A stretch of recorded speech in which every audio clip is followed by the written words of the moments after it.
Salam jumpa adik-adik dalam pelajaran sekolah sahabat kita pada hari ini. Dan bersyukur kepada Tuhan untuk berkat-berkat yang telah diberikannya. Juga pemberian terbesar yaitu keselamatan melalui Yesus. Baiklah kita berdoa.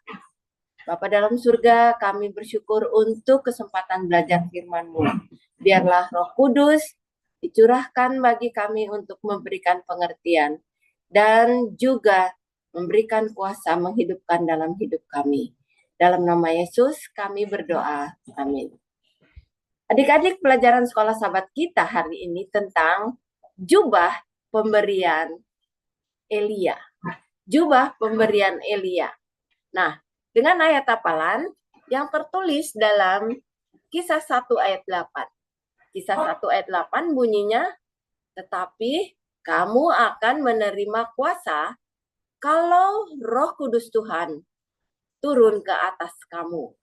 Dan kamu akan menjadi saksiku di Yerusalem, dan di seluruh Yudea dan Samaria, dan sampai ke ujung bumi. Kita akan menjadi saksi bagi Yesus.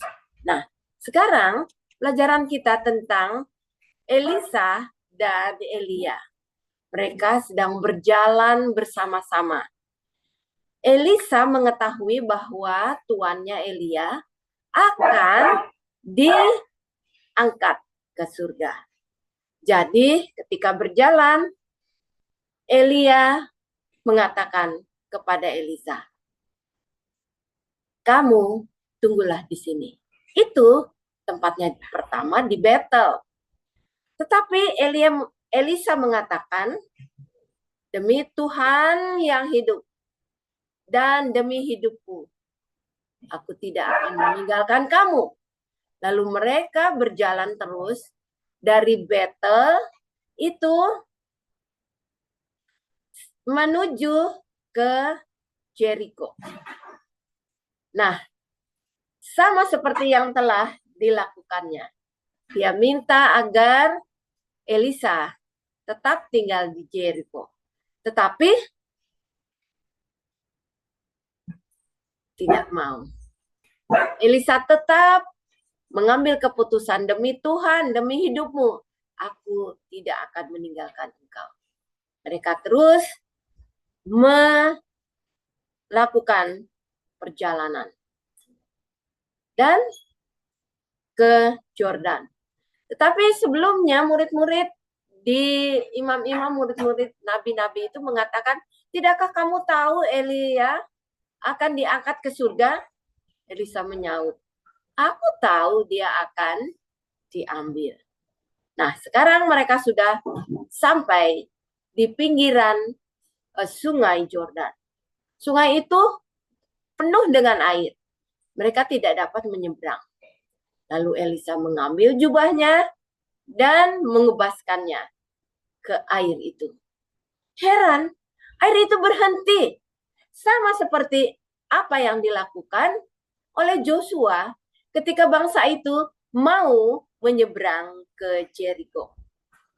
Dalam kekeringan, kedua orang itu berjalan melintasi sungai itu.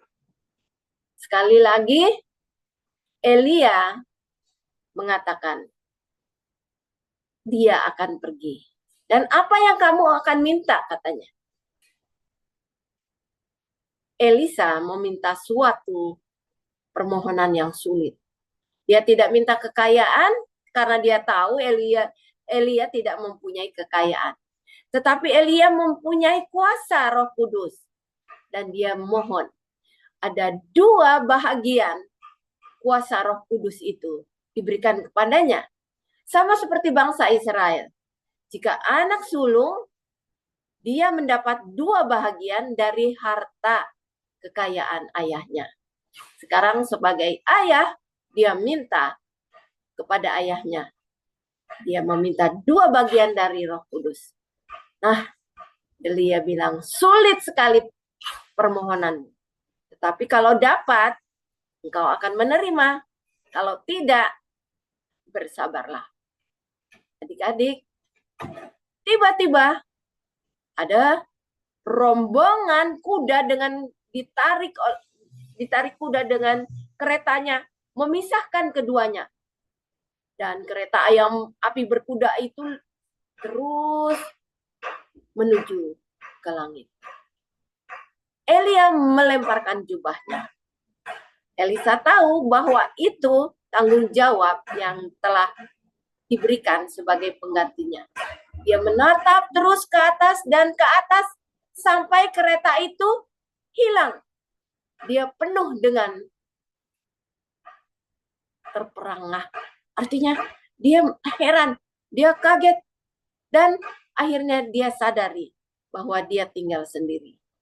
Sekarang dia harus pulang. Dia mengambil jubah itu. Dia membawa jubah itu menuju ke sungai yang sama mereka seberangi.